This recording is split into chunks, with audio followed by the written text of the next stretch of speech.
They left me on that cliff to die with my unborn baby, but that night became the birth of something they never saw coming. The wind screamed across the Angeles Crest Highway as I clutched my swollen belly, feeling another contraction rip through me like lightning. My father's Lexus idled at the edge of the gravel shoulder, its headlights cutting through the darkness and illuminating the sheer drop just feet away. Below, the San Gabriel Valley sparkled with a million indifferent lights, a beautiful lie of a world that would never know what was happening up here in the cold. I pressed my hand against the window, my breath fogging the glass. "Dad, please. The hospital. I think the baby's coming." Richard, my father, walked around to my door with the casual stride of a man who had all the time in the world. When he opened it, the rush of freezing air hit me like a slap. "You want drama, Emma? Here's your stage. It's a big one." My mother, Eleanor, didn't even turn around from the passenger seat. She simply reached back and tossed a black plastic bag at my feet. "That's the only thing we're wasting on you. Don't get any of your mess in the car." From the back seat, my younger sister Scarlett finally looked up from her phone, a smirk playing on her lips. "Good luck, big sis. Maybe some nice trucker will come by, or maybe not." Before I could process what was happening, my father grabbed my arm and pulled me out of the car. Not helped, not assisted, pulled. I stumbled onto the gravel, my knees hitting the cold stones, my hands barely catching me before my stomach took the impact. The engine roared, and the red taillights disappeared around the bend, leaving me alone with my pain and the howling wind. I looked down at the edge of the cliff, then at my belly. My hands shook, but my voice didn't when I spoke into the darkness. "We're going to survive this, and they're going to pay." But let me take you back to where this nightmare truly began, because monsters aren't born in a single night. They're created over years of small cruelties that build until you're drowning and didn't even notice the water rising. 6 months earlier, I sat at that same dining table in our Pasadena home, watching my sister hold up her hand so the chandelier light could catch the massive diamond on her finger. Scarlett had just announced her engagement to Brent Caldwell, whose family owned half the commercial real estate in Southern California. Everyone was toasting, laughing, celebrating the golden child who could do no wrong. I waited until the champagne was poured and the excitement died down before I cleared my throat. "I have some news too." My mother's eyes locked onto mine with that familiar mix of anticipation and dread. She always looked at me like she was waiting for me to disappoint her, and I suppose I rarely let her down in that regard. "I'm pregnant." The silence that fell over that table was so complete I could hear the grandfather clock ticking in the hallway. Scarlett's mouth fell open in theatrical shock. My father set down his glass with deliberate care. Eleanor spoke first, her voice dripping with venom. "With who? That mechanic from the Jiffy Lube? I knew you'd destroy your own life eventually, Emma. I just didn't think you'd be this efficient about it." "His name is Marcus," I said quietly. "And he's not a mechanic. He works there part-time while he's finishing his engineering degree at Cal State." My father laughed, but there was no humor in it. An engineering student who works at an oil change place. How aspirational. "You've really outdone yourself this time, Emma. One disappointment after another. You've stained this family's reputation." Scarlett leaned back in her chair, examining her nails. "At least it proves you're capable of something, even if it's the most basic thing imaginable." I felt my face flush hot with shame and anger. "I thought you might be happy. You're going to be grandparents. An aunt." "Happy?" Eleanor's voice rose to a pitch that made the crystal glasses vibrate. "You want us to be happy that you threw away your future for some minimum wage nobody? That you're going to saddle yourself with a child at 23 when you haven't even figured out your own life? Do you have any idea what people will say?" That was always what mattered most to my mother. What people would say, what the neighbors would think, how it would look at the country club. Never how I felt, never what I needed, never whether I was okay. "Marcus and I love each other," I said, even though my voice shook. "We're going to make it work." My father stood up from the table, his chair scraping against the hardwood floor with a sound like bones breaking. "No, you're not. You're going to handle this situation appropriately, and then we're going to move forward like this never happened. I know a doctor in Beverly Hills who's very discreet." The meaning behind his words hit me like a physical blow. "You want me to get rid of my baby?" "I want you to stop being selfish for once in your life and think about this family," he said coldly. "But I suspect that's beyond your capabilities. So let me be clear. If you go through with this pregnancy, you're on your own. No money, no support, no family, you'll be nothing." I looked around that table at the 3 people who were supposed to love me unconditionally, and all I saw were strangers. Beautiful, polished strangers in designer clothes, sitting in a house that cost more than most people would earn in 10 lifetimes, and not one of them saw me as anything more than a problem to be solved. "Then I guess I'll be nothing," I whispered. My mother's laugh was sharp as broken glass. "Don't be dramatic. You'll come crawling back within a week. You always do." But I didn't. I packed a bag that night while they were all asleep, and I left. I crashed on my friend Jessica's couch in her tiny Koreatown apartment, the one she shared with 2 other roommates. The walls were so thin I could hear every conversation, every argument, every moment of life happening around me. It was cramped and noisy and nothing like the spacious bedroom I'd grown up in, but it was honest. Nobody there pretended to care about me while slowly poisoning me with their indifference. I got a job as a barista at a coffee shop on Wilshire Boulevard, starting at 5 in the morning so I could catch the commuters rushing to their important jobs. My feet ached, my back screamed, and the smell of espresso became so embedded in my skin that I couldn't wash it out. At night, I cleaned office buildings downtown, pushing a vacuum cleaner through empty corridors while security guards nodded at me like I was invisible. Marcus tried to help, but he was drowning in student debt and barely keeping his head above water himself. We'd meet at the park sometimes, sitting on a bench and talking about the future like it was something we could actually plan.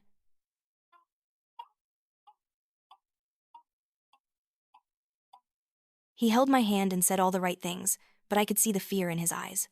The fear that this was too much, too soon, too hard. 3 months into my pregnancy, he stopped returning my calls. I found out through Facebook that he'd transferred to a school in Arizona. He sent me a single text message that said, "I'm sorry, I'm not ready to be a father." And just like that, I was completely alone. I should have seen it coming. Everyone leaves eventually, right? At least that's what my family had always taught me. Love is conditional, support has a price, and I was never worth paying it. I tried to save money for prenatal care, but every dollar went to rent, food, bus fare. I'd see pregnant women in the coffee shop, glowing and excited, showing off ultrasound pictures while their partners rubbed their backs and ordered them decaf lattes with extra foam. I'd smile and make their drinks and pretend I wasn't dying inside, pretending I didn't have to choose between a doctor's appointment and eating that week. After 2 months of silence, my mother called. I almost didn't answer, but some pathetic part of me still hoped that maybe she'd changed her mind. Maybe she'd realized that blood mattered more than pride. "Emma, darling," she said, her voice sweet as poisoned honey. "I've been thinking about you, about the baby." I was too harsh. "Why don't you come home for dinner next week? We can talk about getting you proper medical care. Your father and I have been discussing it, and we want to help." I should have known better. I should have heard the trap in her voice. But I was 5 months pregnant, exhausted, scared, and desperately wanted to believe that my family could be decent for once in their lives. "Really?" I hated how hopeful I sounded. "Of course, sweetheart, you're still our daughter. We may have our differences, but family is family. Thursday evening, 6 o'clock. I'll make your favorite, that chicken piccata you always loved." I showed up at exactly 6, wearing the only maternity dress I could afford from the Target on Figueroa. Eleanor answered the door with a smile that didn't reach her eyes and ushered me inside. Scarlett was there too, looking radiant in an outfit that probably cost more than 3 months of my rent. She was planning her wedding, she told me, a huge affair at the Huntington Library with 500 guests. "How wonderful," I said, and I meant it. Despite everything, I wanted her to be happy. We sat down to dinner, and for 20 minutes, it almost felt normal.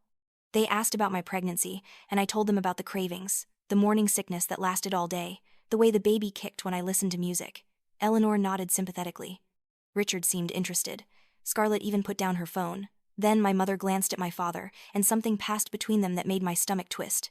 "Emma, honey," Eleanor said, "your father and I have been talking. We think it would be good for you to see a specialist, someone who can make sure everything is progressing well with the pregnancy."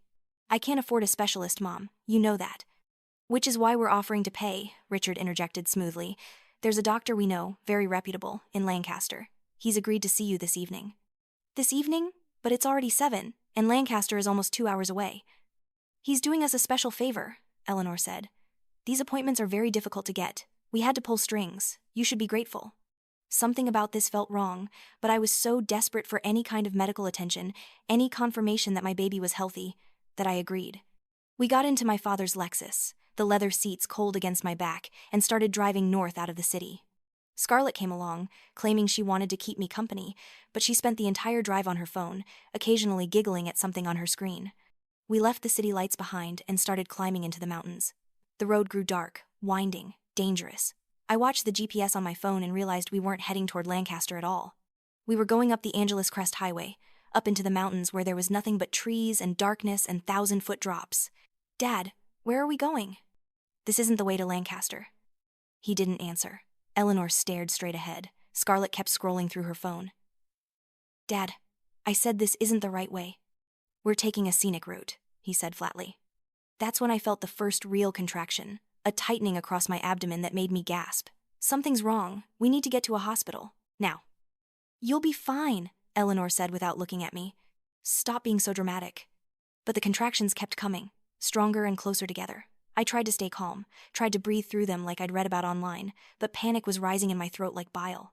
This isn't right. Something's wrong with the baby. Please, we need to turn around. That's when Richard pulled over onto that gravel shoulder, and the nightmare became real. That's when they threw me out like garbage and drove away without a second glance, leaving me bleeding on the rocks with my daughter trying to claw her way into a world that clearly didn't want her. I don't know how long I lay there. Minutes? Hours? Time became meaningless when you're certain you're going to die. I felt something warm and wet between my legs and knew I was bleeding. The contractions were constant now, no breaks, just wave after wave of pain that felt like my body was being ripped apart from the inside. I tried to crawl toward the road, thinking maybe I could flag down a car, but I couldn't move. My vision blurred and darkened at the edges. I thought about Marcus, about how he'd abandoned me just like my family did. I thought about my mother's face as she threw that bag at me. I thought about dying alone on this mountain and my baby dying with me, and how no one would ever know or care. That's when I saw headlights. An old Ford F-150 pickup truck, rust spots on the fenders, coming down the mountain. I tried to wave, to call out, but I had no voice left. The truck passed me, and I felt my last bit of hope die. But then brake lights flared red in the darkness, and the truck stopped. It reversed back to where I lay, and a woman got out. She was maybe 60, with gray hair pulled back in a practical ponytail and wearing a fleece jacket over jeans. She took one look at me and didn't hesitate. "Oh, honey," she said, and her voice was the kindest thing I'd heard in months. "What happened to you?" "Baby," I managed to whisper. "Coming." Her name was Marge Peterson, and she was a retired nurse who lived in the Antelope Valley. She'd been volunteering at a clinic in LA and was driving home when she found me. She got me into her truck, laid me across the back seat, and drove like she was racing the devil himself down that mountain to the nearest hospital in Lancaster. I remember fragments, fluorescent lights, people in scrubs rushing around, Marge's hand holding mine, rough and warm and real. A doctor's voice saying the baby was in distress, that it was too early, that we might lose her. I remember screaming that she had to save my daughter, that she was all I had, that she had to live because she was going to be better than all of us. Lily came into the world 6 weeks early, weighing 4 pounds and 3 ounces, with a cry that sounded like fury. They whisked her away to the NICU before I could even see her properly, but I heard that cry, and I knew she was a fighter. She got that from me, the only good thing I ever gave her. I almost died that night. The doctors told me later that I'd lost a dangerous amount of blood, that another 20 minutes and neither of us would have made it. But Marge had found me, and Marge had saved me, and when I woke up 3 days later with tubes in my arms and a catheter and pain everywhere, Marge was sitting in the chair next to my bed reading a paperback novel. "Your baby's doing good," she said when she saw my eyes open. "Little fighter. The nurses love her. You did good, honey." I started crying, and once I started, I couldn't stop. I cried for everything I'd lost, for everything I'd never had, for the family that threw me away, for the father who ran, for the loneliness that had been eating me alive for months.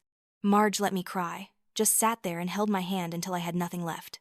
"You got nowhere to go, do you?" she asked when I finally quieted down. I shook my head. "Can't go back to whoever left you on that mountain, can you?" "No." "Well then," Marge said, closing her book, "seems like you're coming home with me." I lived on Marge's small farm in the Antelope Valley for the next 3 years, and those were the years that remade me into something new. The farm was nothing fancy, just a small house on 5 acres with some chickens, a vegetable garden, and a view of the desert that went on forever. But it was clean and honest, and filled with more love than I'd ever known in my parents' mansion. Lily came home from the hospital after 6 weeks. She was so tiny I was terrified to hold her, convinced I'd break her just by breathing wrong. But Marge showed me how, supporting her head, holding her close, letting her hear my heartbeat. "Babies are tougher than you think," Marge said. "Especially this one. She survived that mountain. She'll survive anything." The first few months were brutal. I had postpartum depression so severe that some days I couldn't get out of bed. I'd lie there staring at the ceiling, convinced that Lily would be better off without me, that I'd ruin her life the way I'd ruined my own. Marge would come in, put Lily in my arms and say, "That baby needs her mother, and her mother needs to stop feeling sorry for herself and start fighting back." It sounds harsh, but it was exactly what I needed to hear. Marge didn't coddle me or let me wallow. She pushed me to shower, to eat, to take care of myself so I could take care of my daughter.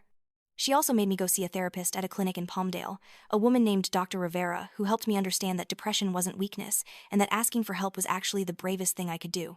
Slowly, painfully, I started to heal. And as I healed, I started to think about the future. Not the future my parents had wanted for me, not the future I'd imagined with Marcus, but the future I could build for myself and Lily. A future where we didn't depend on anyone else's approval or money or love. I'd always been good with computers, with logic, with solving problems. In high school, I'd taken some programming classes and loved them, but my parents had discouraged me from pursuing computer science in college. That's not appropriate for someone of your social standing. My mother had said, let's focus on something more refined. Art history, perhaps. But now I didn't have to listen to my mother. I started teaching myself to code at night after Lily went to sleep, following free tutorials online, working through problems until my eyes burned and my brain felt like mush. Marge would come check on me at 2 a.m. and find me still hunched over a borrowed laptop, trying to make sense of JavaScript. That's good, she'd say. That's real good. Crying doesn't pay the bills, girl, but coding might. I found a boot camp for fintech, financial technology, that offered scholarships for single mothers. I applied, wrote an essay about my journey, about being left on that mountain and clawing my way back to life. 2 weeks later, they accepted me with a full scholarship. The program was intensive, 12 weeks of 8-hour days learning about blockchain, payment systems, financial software, cybersecurity. I had to arrange childcare with Marge, had to drive 2 hours each way to Pasadena for classes, ironically in the same city where my parents still lived in their bubble of privilege and pretense. Some days I'd pass by streets I knew, restaurants where we used to eat, the country club where Scarlett was probably planning her wedding. I wondered if they ever thought about me. If they ever regretted what they'd done. If they ever woke up in the middle of the night and wondered if I was alive or dead. But mostly, I didn't think about them at all. I was too busy building something new. During the boot camp, I started noticing a problem. I'd meet other single mothers in the program, women who were struggling like I had struggled, who didn't know where to turn for help with rent, with food, with legal issues, with childcare. The resources existed, scattered across a dozen different websites and organizations, but finding them was nearly impossible when you were exhausted and desperate, and barely holding it together. So I built something to help.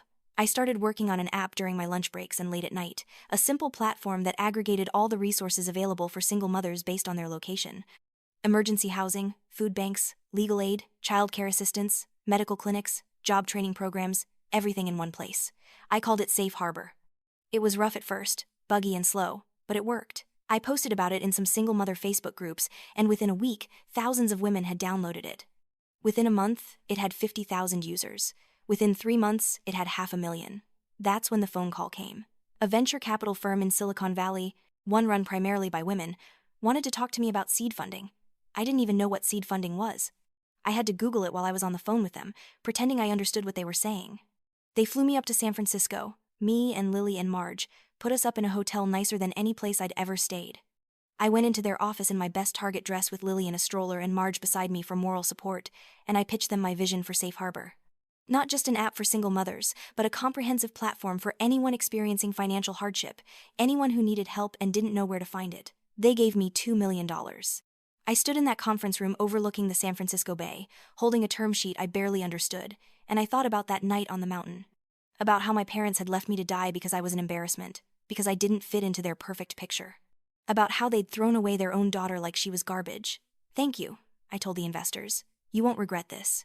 We know, said the lead partner, a woman named Sandra who'd built and sold 3 companies. You're going to change a lot of lives, Emma, including your own. We moved to San Jose. I rented a small house in a decent neighborhood, nothing fancy, but it had a yard for Lily and a room for Marge and a home office where I could work. I hired a small team, other coders and designers who believed in the mission of Safe Harbor. We worked long hours and made mistakes and learned as we went, but the app kept growing. A year after launching, we had 5 million users. 2 years after launching, we had 15 million. Tech magazines started writing about us. Forbes put me on their 30 under 30 list. TechCrunch called Safe Harbor one of the most impactful social good platforms in the country, and that's when my father called. I was in my office, reviewing the quarterly financials, when my phone rang with a number I hadn't seen in 3 years but still knew by heart. I stared at it for a long moment, my finger hovering over the decline button.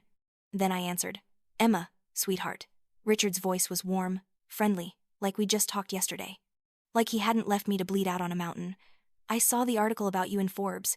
Your mother and I are so proud. We always knew you were capable of great things. I said nothing. I literally couldn't speak. The audacity was breathtaking. We'd love to see you catch up. Maybe we could do dinner? Scarlett's wedding is coming up, and naturally we want you to be there. Your family, after all. Family? I repeated, my voice flat. Of course. And we want to meet our granddaughter. It's been too long, Emma. Water under the bridge, right? Let's move forward. I looked at Lily playing with blocks in the corner of my office, watched her stack them up and knock them down with delighted laughter. I thought about all the nights I'd walked the floor with her when she was colicky. All the times I'd worked until 3 in the morning after she went to sleep. All the sacrifices Marge had made to help me build this life. I thought about the family I'd chosen versus the family I'd been born into. Dinner sounds lovely, I said. I have a condition, though. Anything, sweetheart. I'm bringing a guest. Someone very special. Wonderful. The more the merrier. Friday night, 7 o'clock? We'll be there. I hung up and sat back in my chair, my heart pounding. Marge came in with 2 cups of tea and took one look at my face. What happened? They called. They want to have dinner. They want to meet Lily. Marge's expression hardened. No. Oh, we're going, I said, and I smiled. It wasn't a nice smile. We're absolutely going, because it's time they learned exactly what they threw away. The next few days, I did my homework. I hired a private investigator, the best money could buy, and had him dig into my parents' finances, their businesses, their charitable foundation that they loved to brag about at parties. The Foundation for Family Legacy, they called it. It funded a community center in Pasadena, put their names on plaques, got them invited to galas and award ceremonies. What my investigator found was illuminating. The foundation was a tax shelter, poorly disguised. They funneled money through it, claimed massive deductions, and skimmed off the top for personal expenses. It wasn't technically illegal, but it was unethical as hell and would make a wonderful news story if it got into the right hands. I also had him look into Scarlett's fiancé, Brent Caldwell. Turns out Brent was actually a decent guy, nothing like my family. He came from money, sure, but he'd earned his own way in his family business, worked his way up, donated generously to actual charities. He had no idea what kind of people he was marrying into. I almost felt bad for him, almost.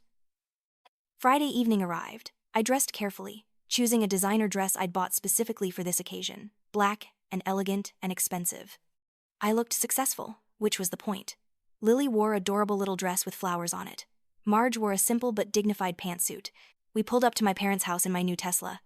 I'd bought it the week before, not because I needed it, but because I wanted them to see that I'd made it without them, that I'd become everything they said I'd never be. Richard answered the door with a politician's smile, his arms spread wide like he was about to hug me. I stepped around him without making contact. Emma, you look wonderful, and this must be little Lily. Hello, sweetheart. Lily hid behind my leg, because she was smart enough to sense danger even if she didn't understand it. Eleanor came into the foyer, her smile just as fake as Richard's. Emma, darling, and you brought a friend? This is Marge, I said clearly. Marge Peterson. She's the woman who found me on the side of Angeles Crest Highway the night you left me there to die. She saved my life and Lily's life. She's been more of a mother to me than you ever were. She's my real family. The smiles froze on their faces. In the dining room, I could hear Scarlett's voice falter in whatever story she'd been telling Brent. I don't know what you're talking about, Eleanor said, but her voice shook. That was a medical emergency. We were taking you to a doctor. On a deserted highway in the mountains? At night? Where you pulled over and physically threw me out of the car while I was in labor? I kept my voice pleasant, conversational. That kind of medical emergency? Marge stepped forward, her presence solid and comforting beside me. I found Emma bleeding on the ground, hypothermic, in premature labor. Another 20 minutes and they both would have died. So yes, Mrs. Bennett, that kind of medical emergency. We moved into the dining room. Scarlett was there with Brent, both of them standing by the table. Scarlett looked even more beautiful than I remembered, dripping with jewelry that probably cost more than most people's cars. Brent was handsome in that preppy way, with kind eyes that looked confused by the tension in the room. Scarlett, I said. You look well. Congratulations on the wedding. Emma, she said coolly, I see you've managed to claw your way into some money. How fortunate. Fortunate, I agreed. That's one word for it. Although I'd say it was more about hard work, determination, and not being a sociopath. Richard cleared his throat loudly. Let's all sit down, have some wine. This is supposed to be a pleasant family dinner. Saturday. The table was set with the good china, the stuff that cost thousands of dollars per place setting. There were flowers, candles, everything perfect and beautiful and hollow. Dinner was served by staff they'd hired for the evening. Probably couldn't afford a full-time cook anymore, I thought, filing that information away. We made small talk for the first course, the kind of meaningless conversation that people who hate each other use to pretend everything is fine. Then Richard decided to start bragging. He always did love to brag. We're actually in the middle of a major fundraising campaign for the Foundation for Family Legacy, he said, puffing up with pride. We're trying to raise $2 million to expand the community center. It's going to be quite the legacy, our name's on that building. I took a sip of water, letting the moment stretch. Then I reached into my purse and pulled out a manila folder, setting it on the table with deliberate care. About that, I said. I'm afraid there's been a change of plans. Eleanor's eyes fixed on the folder like it was a snake. What do you mean? I mean my company, Safe Harbor Enterprises. Just purchased all the outstanding debt on that community center. As of yesterday, we are the primary creditor and have majority voting rights on the board. I opened the folder and slid documents across the table to my parents. We've decided to restructure the foundation. The name, Foundation for Family Legacy, will be retired. The new name is the Lily Project, funded and operated by Safe Harbor. Your names will be removed from all materials, all plaques, all documentation. The color drained from Eleanor's face. You can't do that. I can, and I did. You built your legacy on tax evasion and embezzlement. Did you really think no one would ever look closely at your books? I pulled out more documents, printed copies of financial records, emails, receipts for personal expenses charged to the foundation, trips to Cabo, jewelry, a boat. All of it run through the foundation and claimed as charitable expenses. I have everything, and I've already sent copies to the Los Angeles Times and the district attorney's office. Richard's hand shook as he picked up the papers, scanning them with growing horror. This is blackmail. No, I said calmly. Blackmail would be if I threatened to release this information unless you gave me something. I'm not threatening. I've already released it. The story runs tomorrow morning. I'm just giving you a courtesy heads up, since we're family and all. Scarlett jumped to her feet, her chair scraping back. You're destroying us! You're destroying everything! I'm exposing what you already were, I corrected. You destroyed yourselves. I'm just making sure everyone else knows about it. Brent had been quiet through all of this, but now he spoke up, his voice careful. I'm sorry. But did I understand correctly? You left your daughter on the side of a mountain while she was in labor? It was a misunderstanding, Eleanor said quickly. She's always been dramatic, prone to exaggerating. I have the medical records, I said, pulling another set of papers from my bag. I'd come prepared. Emergency C-section, massive blood loss, premature birth at 34 weeks. The intake notes say I was brought in by a good Samaritan who found me on Angeles Crest Highway suffering from exposure and hemorrhaging. The police were notified, but I declined to press charges at the time because I was barely conscious and more concerned with keeping my daughter alive. I looked directly at Brent, but I've changed my mind about that. I filed a police report 2 days ago. Attempted murder, child endangerment, reckless abandonment. The DA is very interested. Brent slowly turned to look at Scarlett, and I watched his face transform from confusion to understanding to absolute disgust. You knew about this. Scarlett's mouth opened and closed. It wasn't like that. Emma's lying. I was in the car, I said quietly. You were in the back seat. You looked up from your phone long enough to wish me good luck and hope that maybe a truck driver would come by. Or maybe not. Those were your exact words, Scarlett. Marge spoke up then, her voice cutting through the room like a knife. I have something to add. When I found Emma, she had a plastic bag next to her. Black plastic bag with some old towels in it, the kind you use for a dog. That was what her mother threw at her. I kept it. Along with the clothes Emma was wearing that night, covered in blood and dirt. I kept everything, because I knew someday the truth would matter. Brent stood up, his face pale. He looked at Scarlett like he'd never seen her before, and maybe he hadn't. Maybe he'd only seen the carefully constructed mask she wore, the beautiful girl from the good family with the perfect Instagram feed. We're done, he said simply. Brent, no, wait. Scarlett reached for him, but he stepped back. I'm marrying into a family of attempted murderers. Did you really think I wouldn't care about that?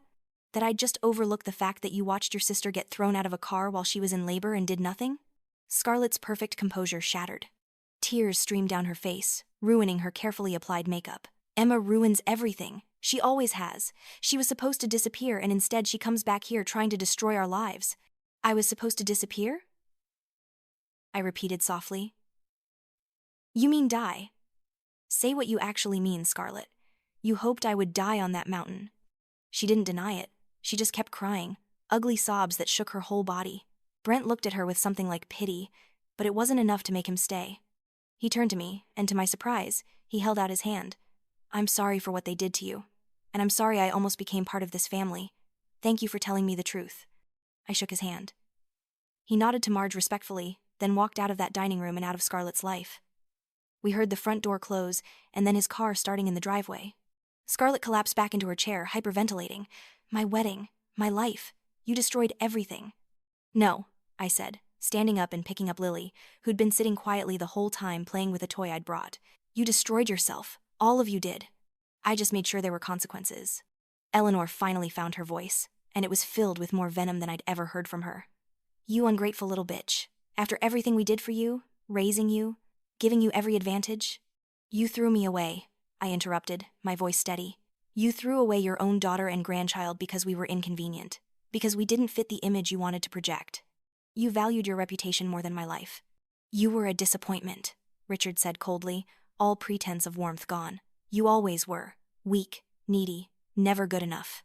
I looked at him, really looked at him, and felt nothing. No anger, no hurt, no longing for his approval. Just nothing.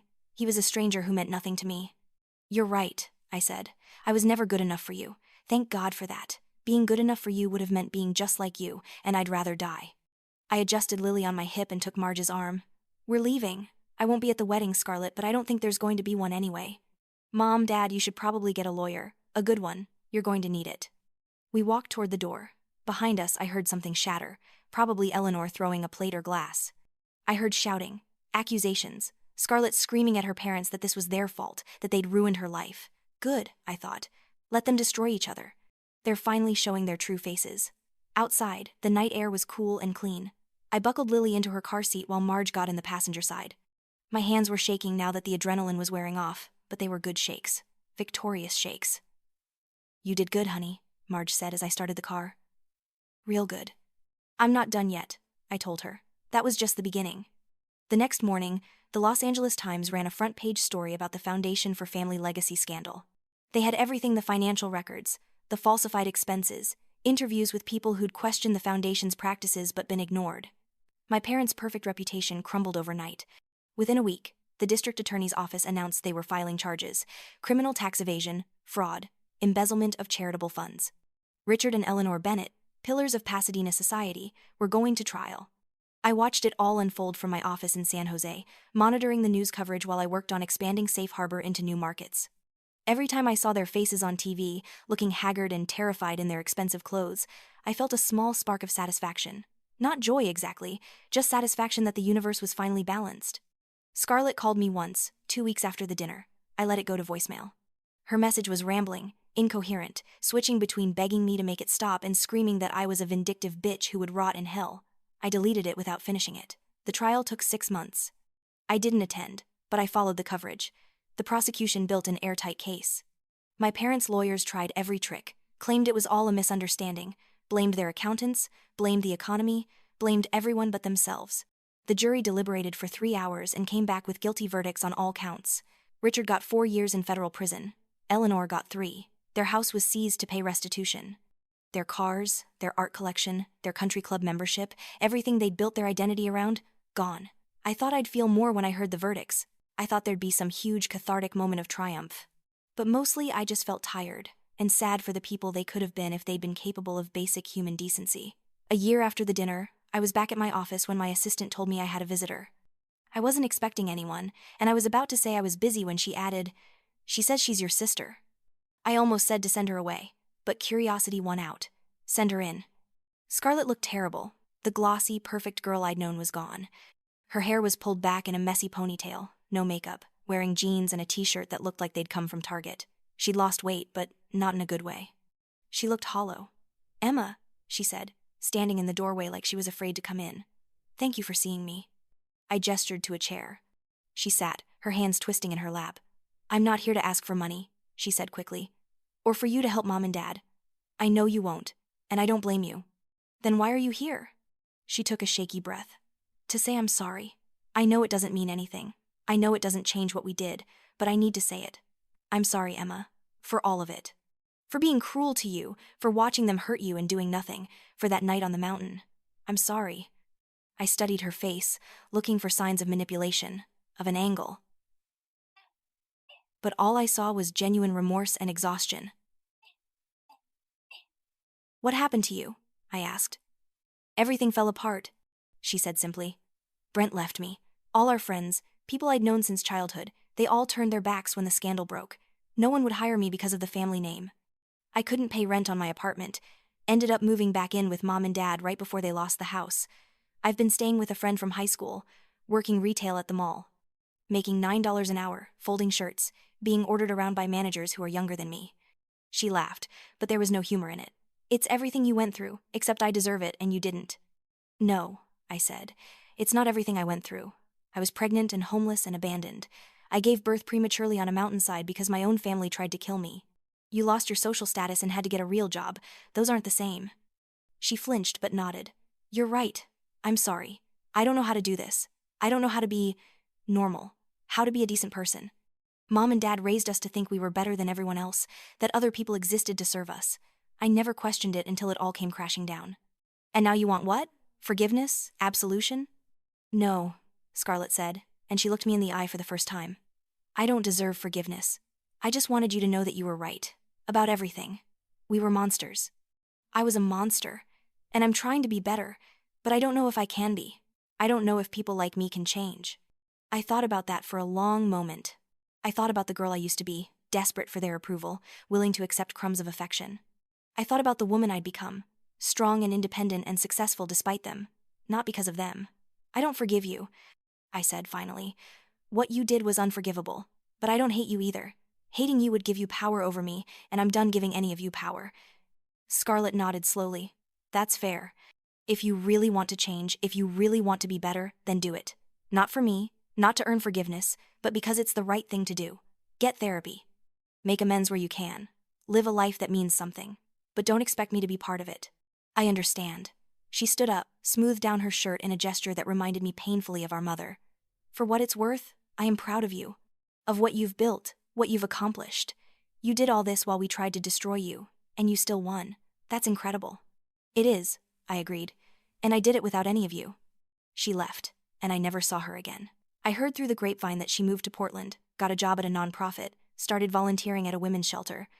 Maybe she really did change. Maybe she didn't. Either way, it wasn't my concern anymore.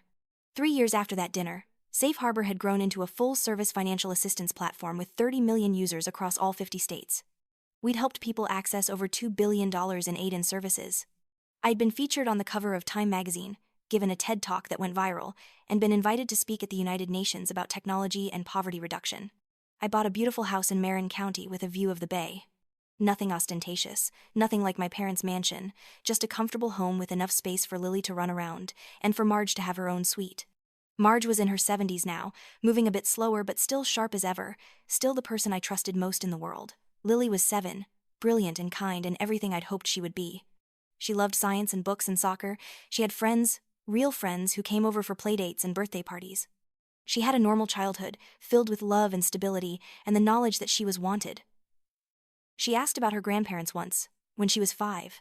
We were reading a book about families, and she noticed that she only had me and Marge. "Where are your mommy and daddy?" she asked in that direct way children have. I thought about lying, about making up some comforting story. But I'd promised myself I would always tell Lily the truth, age-appropriate truth, but still truth. My parents weren't kind people, I told her. They hurt me very badly, so I decided we were better off without them. We have Marge instead, and she's more family than they ever were. Did they hurt me too? They tried to, I said carefully, but I didn't let them. I protected you, and I always will. She thought about that for a moment, then hugged me tight. I'm glad you're my mommy. I'm glad I'm your mommy too, baby. You're the best thing that ever happened to me. And she was. Everything I'd been through, every moment of pain and fear and desperation, it was all worth it, because it led me to her. To this life. To myself. On a Saturday afternoon in early fall, I took Lily and Marge to El Matador Beach in Malibu. It was one of those perfect California days, warm but not hot, with a breeze coming off the ocean that smelled like salt and possibility. Lily ran ahead of us down to the sand, her laughter carrying on the wind. Marge and I walked more slowly, watching her collect shells and chase seagulls. We found a spot near the tide pools and sat down, our feet in the sand, the sun warm on our faces. You ever think about them? Marge asked after a while. Sometimes, I admitted. Not as much as I used to. When I do think about them, it's not with hate anymore. More like, I don't know, like they're characters in a story I read once. Sad people who had everything and threw it away because they couldn't see what really mattered. That's very mature of you, Marge said with a smile. I learned from the best. I bumped her shoulder with mine. Thank you, Marge, for everything. For saving me, for taking me in, for being my family when I had none. I wouldn't be here without you. Sure you would, Marge said. Maybe it would have taken you longer, maybe the path would have been harder, but you would have made it. You've got steel in your spine, Emma. You always did. I just helped you find it. We sat in comfortable silence, watching Lily build an elaborate sandcastle near the water's edge. She was completely absorbed in her creation, carefully packing sand, decorating with shells, building moats and walls. She looked so happy, so secure, so loved. I thought about the night on the mountain, about lying on those cold rocks thinking I was going to die. If someone had told me then that 7 years later I'd be sitting on a beach with my healthy, happy daughter and the woman who'd become my real mother, watching the sunset over the Pacific Ocean, I never would have believed them. But here I was, not just surviving, but thriving, not just existing, but truly living. My phone buzzed in my pocket. A text from my COO saying that we'd just closed a major funding round that would let us expand Safe Harbor into international markets. $50 million. More money than I'd ever imagined having, more than my parents had ever had, even at the height of their success. The irony wasn't lost on me. I'd surpassed them in every way that mattered. Financially, professionally, and most importantly, as a human being, I'd built something real, something that helped people, something that would outlast me. They'd built a facade that crumbled the moment anyone looked too closely. My revenge hadn't been destroying them, though I'd certainly helped that process along. My revenge was building a life so bright, so full, so meaningful that their darkness couldn't touch it. My revenge was being happy when they'd been so certain I'd be miserable. My revenge was succeeding when they'd promised I'd fail. My revenge was being a better person than they ever could have imagined. Lily ran back to us, her hands full of shells. "Mama, look, I found so many pretty ones." I examined each shell with appropriate seriousness while she explained where she'd found it and why it was special. Marge chimed in with observations about different types of shells, turning it into an impromptu science lesson that Lily soaked up eagerly. "Can we come back here next week?" Lily asked. "I want to find more shells and build an even bigger castle." "Of course we can, sweetheart. We can come here whenever you want." "Promise?" "Promise." She hugged me, sandy and sun-warm, and ran back to her sandcastle. Marge and I watched her go, two women who'd found each other in the worst moment of our lives and built something beautiful from the wreckage. The sun was starting to set, painting the sky in shades of orange and pink and gold. The waves rolled in with their eternal rhythm, washing away footprints, smoothing sand, erasing the past and making way for the future. I thought about my parents in their separate prison cells, about Scarlett working her retail job in Portland, about all the ways their lives had unraveled. I thought about how they'd probably blame me for everything, unable to see that they'd authored their own destruction. I thought about whether they'd learned anything, whether they felt remorse, whether they ever thought about the daughter and granddaughter they'd thrown away. And then I stopped thinking about them at all. Because they didn't matter anymore. They were the past, and I was the future. They were the darkness, and I was the light. They were the cautionary tale, and I was the triumph. I pulled out my phone and took a picture of Lily with her sandcastle, the ocean behind her, her face glowing with pride and joy. This was my legacy.